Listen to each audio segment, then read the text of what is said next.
Today I will be ranking one of the most pulverized franchises of all time.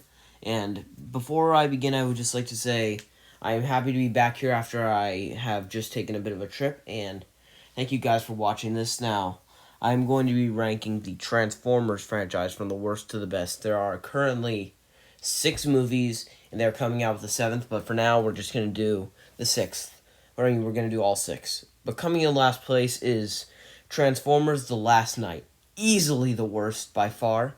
It has very little action. This is like one of the longest, if not the second longest in the entire franchise, and like 2 hours and 2 hours and 10 minutes were devoted to setting up the storyline, doing things that were like medieval and stuff, which did not belong in a sci-fi Transformers movie. It's just so bad, and you were only left with 30 minutes of action, which should have been throughout the entire movie. But instead, you get this. It's a big piece of trash, and honestly, one of the most disappointing sequels I've ever seen. Because Age of Extinction was bad too, but this was a whole nother level of bad. Okay. The only thing I can really say I liked about this was because I liked the way the Transformers looked.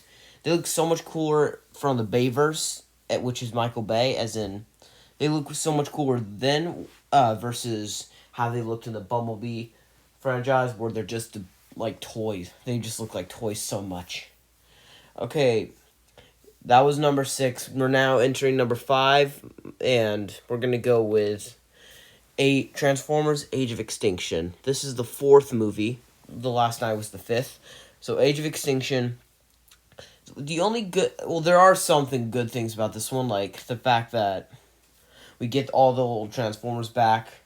I thought that the part about how they can make they could destroy a Transformer and make it to where into a new Transformer that if it's ever destroyed, it like comes back because it's whenever you shoot it, it breaks apart then reforms. That was weird, but this one did have some action throughout the movie. That's what I'm grateful for.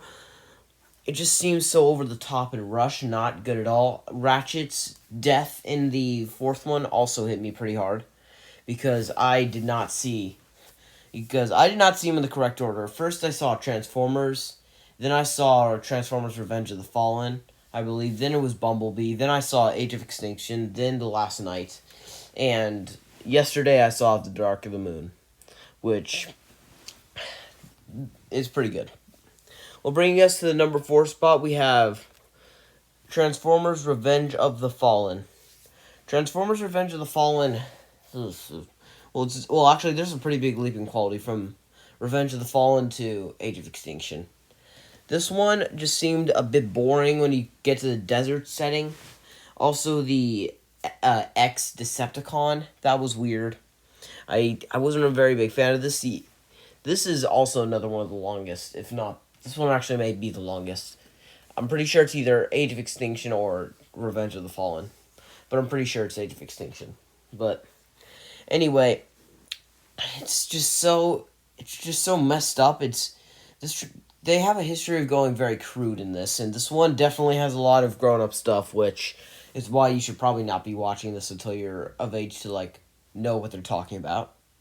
But basically, the first 3 have that. Actually, no, 1 and 2 have it. 3 may have had like maybe one scene, but it's just so weird. But sometimes in a good way. Okay, bringing us to the top 3, we're going with Bumblebee. Bumblebee is in the most recent of the Transformers movies. It was made in 2018. The first one was made in 2007. Revenge of the Fallen, which is the second, was made in 2009. The third, Dark of the Moon, was made in 2011. And I'm pretty sure Age of Extinction was made either in 2013 or 14, but I'm pretty sure it's 2013. And then we also have The Last Night, which was made in 2017. John Cena is, as usual, hilarious in the role of this. They always know exactly usually who to cast for the characters. Sam Witwicky is my favorite of the entire Transformers franchise character. I absolutely loved the dynamic setting of it. It just seemed just not as like well placed because this is a prequel to the first Transformers, so is Rise of the Beasts. Because Bumblebee and both Rise of the Beast take place in like the 90s. Meanwhile, every single Transformers movie takes place, I believe, in the year it was made. So obviously, Transformers takes place in 2007. I believe. I'm not sure, but I have a pretty good idea that it's true. Our runner-up is Transformers: Dark of the Moon. Now, I absolutely love this movie. If I'm going for which one had the most action, Dark of the Moon wins every time. Like, every time. I thought that this one, I could barely find anything bad about it. Like, maybe like, the villain was a bit weird, the human one. But also, it's good to see Sentinel Prime turning evil and Optimus killing him. Actually, no. Yeah, it was, I think...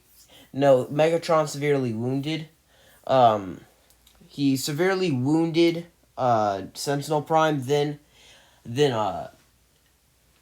Optimus kills Megatron and then kills Sentinel Prime. So we get to see Optimus go for it. One of the good things about Age of Extinction was we get to see Optimus have a new hatred for humans because of things like Ratchet being killed.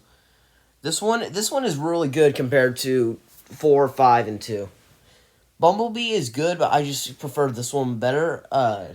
Carly was an okay girlfriend. I probably may choose Michaela a tiny bit more over. If actually no, Michaela was not always as nice as Carly was, so I actually might choose Carly over. But it's also really good to see Sam and the dynamic of him being like more grown up. So like he's no longer this kid anymore. So he's a lot. So it's just so much better. Like I said, the action and the CGI do really good in this.